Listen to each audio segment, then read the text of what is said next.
Nos da mucho gusto, Ángeles, que estés con nosotros aquí en el Museo Sumaya, bajo la dirección de Alfonso Miranda, el director.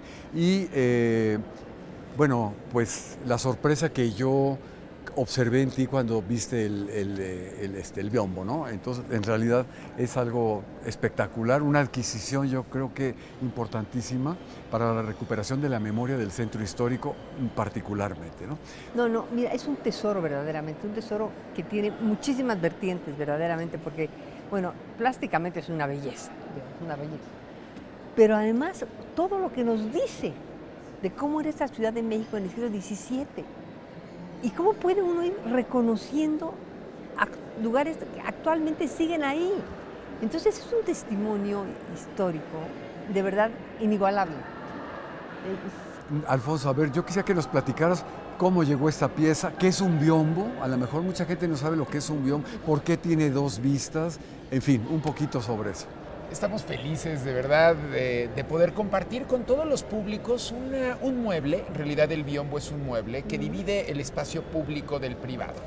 Y es una oportunidad en un tiempo histórico que de pronto ha tenido muchas aristas, incluso bajo nuestro gobierno actual, cómo abordar un tema tan sensiblemente complejo y de tantas aristas también como lo es la conquista de México. Tradicionalmente se le conoce a este biombo como el biombo de la conquista. Formó parte de una colección noble en Nápoles y pasó por diferentes manos hasta que llegó, se le conoce también como el biombo de la granja, pero no porque estuviese en una granja, sino porque la casa de subastas, las granjas, pues allá estuvo presente. Y formó parte de la colección Autré, que también es una de las características de que dar conocimiento a este tipo de objetos. Estaban y se disponían en el Salón Estrado precisamente para poder recibir a personajes sustanciales dentro de la sociedad novohispana. Podría en principio pensar en que iba a recibir al rey de España, cosa que no sucedió hasta bien entrado el siglo XX, sí. Pero también llama la atención el hecho de que su factura responde a una necesidad criolla, es decir, ya a una recopilación desde el inicio de una conformación de sentirse distintos a la metrópoli y entonces enaltecer el proceso fundacional de Nueva España, como lo es en su cara principal, la conquista, pero en su reverso, nada menospreciado, por supuesto, la muy noble y leal Ciudad de México, orgullo también en una dimensión que tiene ese antecedente mesoamericano, pero con una reconversión hacia lo que es ya Ciudad de México, con las potencias ya barrocas. Así es. Oye, la palabra biombo, he oído, no sé si estoy en lo cierto, de origen japonés. Viene de un vocablo japonés, efectivamente, biombe, y significa literalmente viento detenido. Es esta idea de contener el viento. Qué bien. Había de dos tipos, estos que eran los más regios y los otros que eran para las habitaciones y que servían para cubrir la desnudez y entonces estaban en habitaciones. Sí. Pero generalmente pues estos son las piezas más sobresalientes que están ahora en grandes colecciones, en espacios museales importantes. Bueno, dan pie a entender esta forma de la casa novohispana en el Salón Estrado. Ángeles, tú eres la cronista de la Ciudad de México, una gran conocedora, desde tu papá, una gran conocedora de la Ciudad de México. Y ¿qué te provoca esa maravilla que está atrás de nosotros? A mí me provoca una emoción, verdaderamente sí, que te puedo decir, bueno, no te puedo explicar, porque ver esto de lo que he escrito tanto, llevo años escribiendo sobre esta antigua ciudad, y a mí me ha emocionado mucho siempre tratar de encontrar, ¿no? las raíces de los edificios, las raíces de, ¿no? Están las historias de los personajes, pero ¿y las casas qué? ¿No? Entonces, cuando ves este biombo y puedes empezar a seguir lo que era esa ciudad de la que tanto he hablado, porque recordemos que hasta mediados del siglo XIX, lo que ahora llamamos centro histórico era la Ciudad de México. O sea, eso era la Ciudad de México, ¿no? Entonces, ahí está, digamos, a mí se me hace un lugar fascinante porque ahí realmente es donde se va a forjar la identidad de México.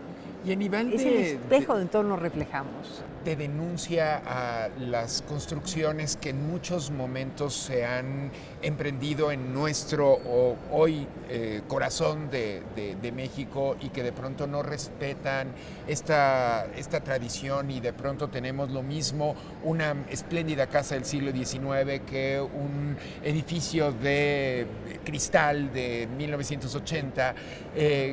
¿Cómo se rastrean estos lazos identitarios, pero al mismo tiempo que los públicos, tanto del Centro de Estudios como de Museo Sumaya, como de pronto estas ahora redes sociales que viralizan, cómo respetar la propia ciudad a partir de un testimonio artístico con un testimonio histórico y una responsabilidad ante lo que nosotros hacemos y no hacemos como ciudadanos? Esto que dices es muy interesante porque es de verdad algo que ha sido terrible la devastación que hemos hecho en la Ciudad de México y en general, en todo el país, ¿no? Yo viajo a dar conferencias por el Seminario de Cultura Mexicana y llego a muchos lugares, como puedes saber en Apuato, a Cámbaro, y te das cuenta en su centro que hay algunas casonas muy bonitas y te das cuenta que eso era un centro hermoso, una iglesia, y está devastado con construcciones viles, ¿no? La mayoría del siglo XX, fíjate, es cuando fuimos más destructores que en el siglo XX, porque afortunadamente se ha ido creando una conciencia de que es un patrimonio valioso que se tiene que respetar. Ya existe el INAH, que muchos lo detestan, pero hace una labor muy importante y ha salvado. Yo digo que la catedral ya podría ser un mall si no fuera por el INAH, ¿eh? No, ha sido una cosa. No, de veras, porque el nivel de devastación. Oye, pero algo que me llama mucho la atención son los cronistas de la época virreinal de exaltación a la Ciudad de México. Oh, sí, bueno. Y a veces comparándola con otras ciudades europeas, con Venecia, con la propia ciudades españolas y demás. ¿Por qué les llamaba la atención esta ciudad? Bueno, porque era una ciudad única, fascinante, y te lo dicen los cronistas, sobre todo extranjeros, no te la describen, cronistas que habían estado en todas esas ciudades más importantes del mundo. Desde el 16. Desde el 16, bueno, pues la compararon, cuando llegaron los españoles, comparaban la Tenochtitlan, que pues es, ¿no?, la primera ciudad de México realmente, la comparan con las ciudades de fantasía que aparecen en los cuentos de Amadís. Dicen, es una ciudad como de sueño, ¿no? Y con él venían cronistas que habían estado, o soldados que habían estado en Constantinopla, en Roma, en las ciudades más importantes de la época en el mundo. Decían, no hay ninguna ciudad como esta, ninguna. Digo, es que imagínate esa ciudad entre 5 lagos, ¿no? En el que surgían esos templos, pirámides y palacios maravillosos, pintados de colores, decorados con esculturas, cruzada por canales, por los que surcaban miles de canoas con las mercancías más inimaginables. Bueno, pero esa ciudad que, como sabemos, se va a destruir, pero con las piedras de esa ciudad se va a levantar la Ciudad de México, ¿no? Es algo fascinante. Tú puedes ver todavía en edificios, algunos edificios, todavía ves las piedras con labrados de que eran pertenecientes a algún templo, a alguna pirámide, ¿no?, a un templo prehispánico. Entonces, tú vas viendo, porque aparte tú en las piedras de la ciudad puedes leer su historia, fíjate, porque tenemos arquitectura de todas las épocas. Entonces es fascinante, porque hemos sido muy destructores, no nomás en el siglo XX, pero eran mejores las modas arquitectónicas del pasado, porque fíjate, cuando se destruye la Ciudad de México en el siglo XVI por las inundaciones, que está 5 años inundada, tienen que rehacerla. Y pues la van a rehacer en el estilo barroco, precioso, que todavía tenemos, afortunadamente, huellas del barroco. Pero luego resulta que llegan a gobernar España los Borbones y ya no les gusta, porque la arquitectura refleja la mentalidad de las épocas, ¿no? Y entonces la mentalidad era una mentalidad barroca que se reflejaba en todo, ¿no? Pero cuando llegan los Borbones, que tienen otra mentalidad racionalista, ¿no?, más moderna, para su época, esa mentalidad se va a reflejar en un estilo nuevo arquitectónico, que va a ser el neoclásico. Entonces empezamos a destruir obras barrocas maravillosas para hacer neoclásico. Pero después viene la independencia y ya no queremos ni barroco ni neoclásico, ¿no? Entonces empezamos a destruir también barroco y neoclásico para hacer el afrancesado, ¿no?, y el ecléctico. Y así hemos ido, fíjate. No más que la verdad que un edificio neoclásico es bastante mejor que una horrorosa cajita de vidrio espantosa disfuncionalista, ¿verdad?, del siglo XX. Pero sí, no había una conciencia realmente del valor no nada más artístico, sino histórico, arquitectónico, que guardaban las construcciones, ¿no? ¿Todavía hay destrucción en el centro histórico? Mira, hay disimulada, pero hay pirata, claro que hay pirata. En ciertas casas bonitas que ya están muy dañadas y que los dueños las quieren transformar en el interior. Entonces empiezan a hacer una destrucción hormiga en el interior, dejan la fachadita del siglo XVIII, del siglo XIX muy linda, pero por adentro van... Y cuando te das cuenta, ya adentro no hay casa. Bueno, hicieron eso con el teatro lírico, no lo puedo creer. Ah, sí. Que Sí, en los sí, años sí, 90 sí. se restauró precioso y lo compraron unos personajes ahí, comerciantes, dejaron la fachadita y destruyeron todo el interior, uno de los primeros teatros. Digo, es algo, o sea, pasa a ser muy allá. ¿Y cómo se complementa este biombo con la colección del Sumaya? Pues sin duda es un testimonio barroco que estamos hablando de, no tiene autor, aunque guarda semejanza con esta pintura flamenca ya emprendida y aprendida en Nueva España. Y la posibilidad que tenemos desde Fundación Carlos Slim en la parte documental, histórica, como en la parte artística, es poder contribuir a fortalecer discursos de inclusión con muchos públicos. La colección de pintura de antiguos maestros europeos y sobre todo la flamenca nos permite entender cómo llegamos a estas resoluciones. Y el acervo novohispano, la colección de biombos, que ya es muy nutrido en el acervo de Fundación Carlos Slim, pues nos permite, por supuesto, entender usos y costumbres. Más allá que de arte solamente, es hablar de que estos testimonios no solamente representan una pericia en perspectiva, en colorimetría, sino cómo se entendió el pasaje histórico en el siglo XVII. ¿Quiénes son los personajes representados en la conquista? ¿Cómo se acercan a entender un pasaje a veces oscuro hasta para nuestras fuentes antiguas y las actuales de los tesoros de Moctezuma? ¿Cómo fue exactamente vivido el pasaje de la Noche Triste? Hay muchas crónicas y por supuesto todas contribuyen a dar una visión, una parte, y esta es una más de cómo se resignifica nuestro proceso histórico. Creo que ese es lo interesante, que no nada más es una ventana hacia el arte, sino tiende puentes y vasos comunicantes con procesos de identidad que necesitamos reconciliarnos. Es algo que tú has trabajado, Manuel, durante muchos años, no solamente por esta coyuntura de 500 años, 5 siglos del proceso de conquista, sino el entendimiento mutuo de resignificar y conciliar esos pasados que nos nutren. Y muchas veces estamos pues más cerca de España por una concepción occidental, nuestra patria de la ñ, nuestra comida, pero también hay herencias mesoamericanas que vivimos y las defendemos. Claro, así es. El doctor León Portilla, en sus últimas conferencias, él decía: aquel mexicano que diga que no tiene sangre española no es mexicano, decía, y yo creo que tiene mucha razón. Uy, Ni un claro, maya, ¿no? claro. Ni una... No. Ángeles, ¿tú crees que con la reproducción de esto que nos ha repartido, del plano de la Ciudad de México, se pueden hacer visitas guiadas? Ay, pero por supuesto. Rescatando, dijéramos, Claro, o sea, es por muy supuesto, cercana. Porque fíjate que es impresionante de verdad ver cómo siguen las mismas trazas de las calles, y lo que comentábamos, que todavía existen muchos edificios o vestigios de alguno. Por ejemplo, los conventos, pues ya la mayoría no existen, pero existen los templos, casi todos los templos están ahí. Sí. Aunque estén dedicados a otra cosa, ¿no? Pero puedes perfecto, ¿no?, recrear dónde estaba el gran convento. Y generalmente lo que de todos modos, también muchas de las cosas que se construyeron en lugar de esos conventos, bueno, también ya tienen una historia, ¿no? Un valor. Por ejemplo, que te puse el Palacio de Minería. Bueno, pues, ¿no? Sí. Ya que estaba el Hospital de Terceros de los franciscanos, que era un edificio barroco muy bonito, que ahí aparece. Pero, bueno, pues surge en su lugar el Palacio de Minería, que es una obra de Manuel Tolsa maravillosa. Y así, ¿no? Es que es una ciudad que está como en capas, y aquí ves esa primera ciudad, porque, pues, digamos que se destruyó la del siglo XVI, aunque los edificios están en los mismos lugares, que eso es fascinante. Pero ahí está, digamos, la ciudad madre.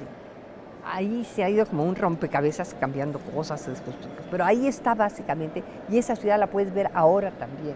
Y eso es algo verdaderamente, creo que emocionantísimo para cualquier persona que sea de la Ciudad de México o que venga de fuera, ¿no? Porque lo te digo, ahí está, esa es Porque además la es ciudad una madre. ciudad compacta, el centro histórico, Sí, quiero decir, sí, ¿no? sí.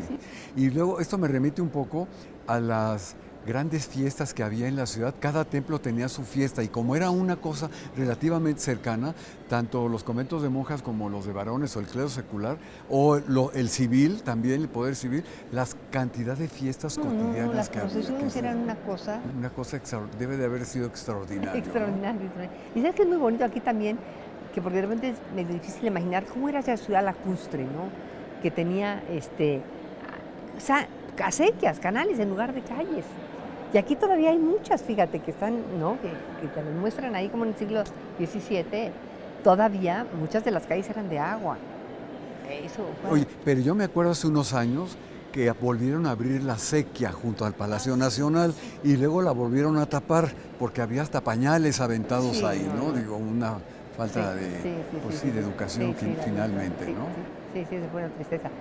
¿Te acuerdas que Jorge Legorreta quería volver a abrir algunos de los canales, ¿no? Para que cruzaran la ciudad. Pero pues, sí, desgraciadamente, porque estaba, claro, conectado con los lagos, entonces era un sistema lacustre, todo, ¿no? No era nada más un canal que te cruza. Y otro de los grandes atractivos de la Ciudad de México que antes no había era el proyecto del Templo Mayor, porque yo me acuerdo, tú no porque estabas muy chico, pero yo me acuerdo que nada más se veía una esquinita. Claro, la que descubrió Manuel Gamio en 1914, Así es. que hizo que Manuel Gamio dijera que era el Templo Mayor. Hasta 1914 se decía que el Templo Mayor estaba debajo de la catedral. Y que ahora tiene plaza. Se la ganó, se la ganó. Se la ganó. Pero eso fue parte de la destrucción de una parte de la ciudad del siglo XVIII, sobre todo las casas. Pero resurge el Templo Mayor y es un testimonio de la gran Ciudad de México, ¿no? Absolutamente, absolutamente. Fíjate que sí, fue muy criticado en su momento por muchas gentes que se demoliera, porque se demolió una manzana de casas. Sí. Y casas novohispanas y unas buenas casas, decimonónicas, había buenas ¿no? casas, De las sí, dos. y había unas buenas casas.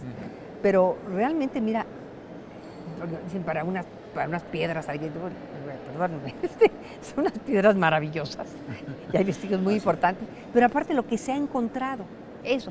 Y tanto que se sigue hizo un encontrando, museo. ¿no? No, bueno, es que mira, donde hagas un agujero en el centro histórico, va a haber algo, porque hay que recordar que Tenochtitlan era una ciudad que estaba en su apogeo, y era de las ciudades ya entonces más grandes del mundo, y más lujosas de edificios. Entonces imagínate que esa ciudad está ahí debajo.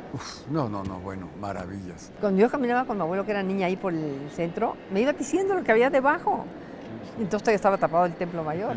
Digo, nada más estaba la esquinita que había descubierto él. Sí. En 1914, que por las cosas que descubrió, dijo, este es el Templo Mayor. Le dijo, ay, joven, está usted loco, joven arqueólogo. No, sí. Y demostró con los códices y con las descripciones. ¿Qué les recomendarías al público que nos está escuchando, además de venir aquí al Museo Sumaya a ver esto, ¿qué le aconsejarías tú para después visitar la Ciudad de México? Ay, bueno, mira, con el planito les regalan un planito, ¿no? Sí, Bueno, el plan. una imagen del plan. Que vayan con eso y vayan descubriendo los lugares, porque se van a emocionar.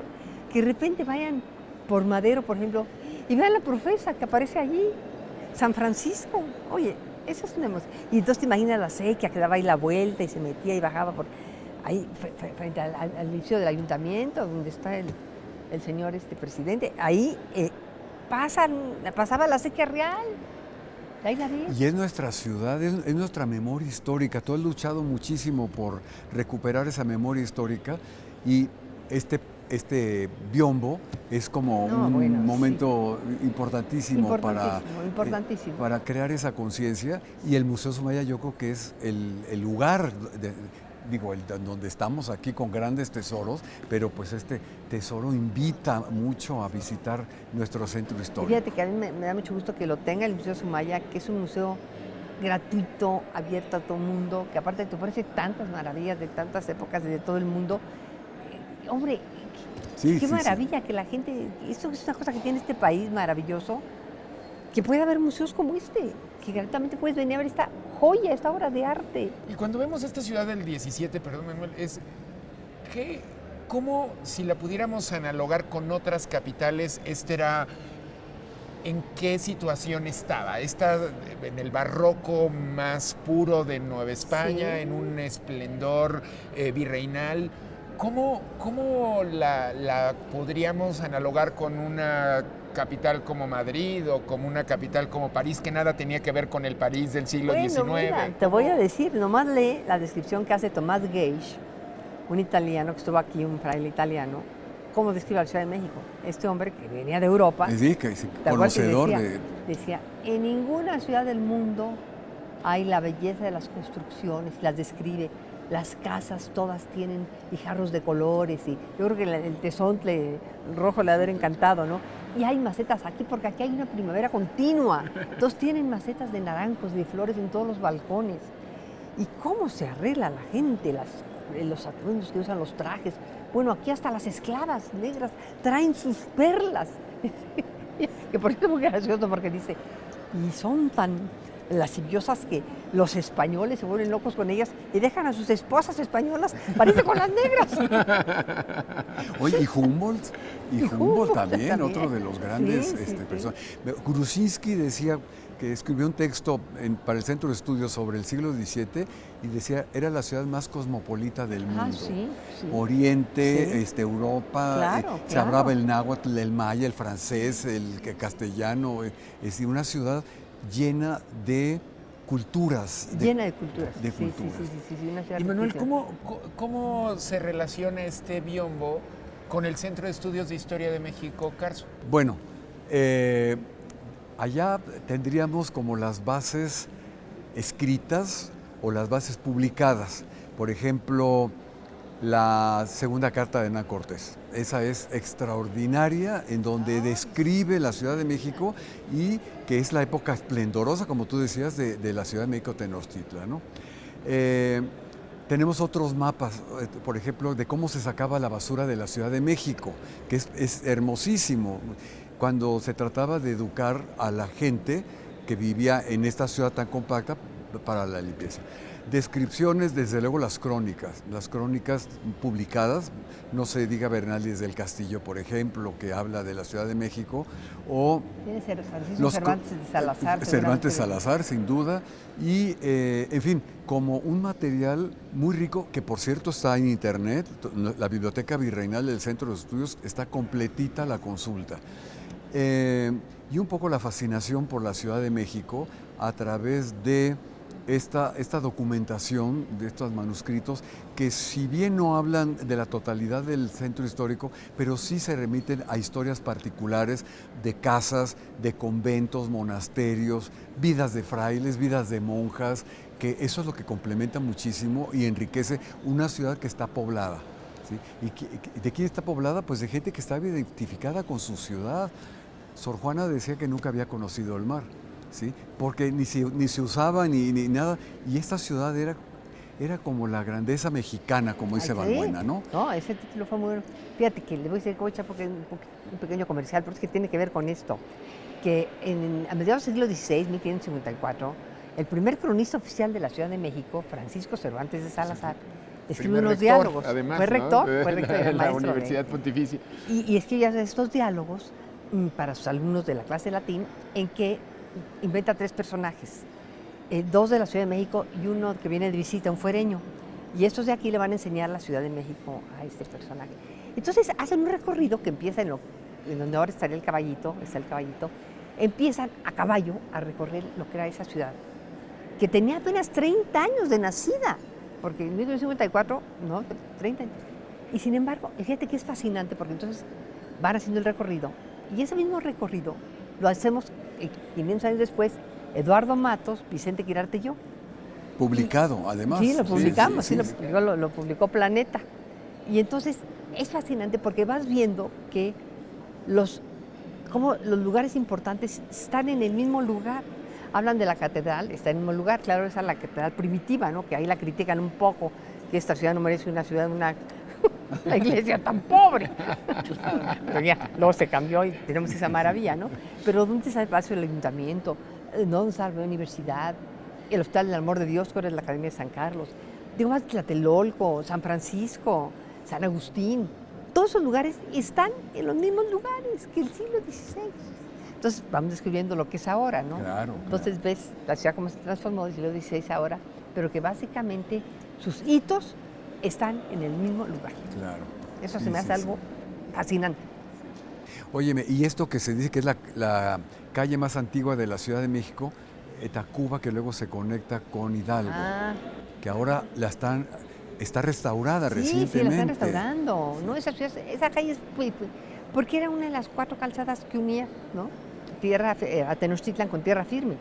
Y pues fue donde salieron yendo los españoles, y ahí pasó lo de la Noche Triste, etcétera, etcétera. Tiene mucha Y recientemente ubicados los lingotes de oro, ¿no? Que parecía que sí son de época, el ¿no? tejo, el famoso Y tejo que de ojalá oro. que esa restauración llegue hasta la Plaza de San Fernando. Sí, debe de llegar. Porque es la gran sí, plaza no, también. Esa plaza es maravillosa, ¿cómo no? Maravillosa. Sí, es que ahí mira, cada calle de la Ciudad de México, bueno, cuando digo de la Ciudad de México, es lo que ahora llamamos centro histórico, pero todas tienen una historia fascinante y casi cada edificio tiene una historia.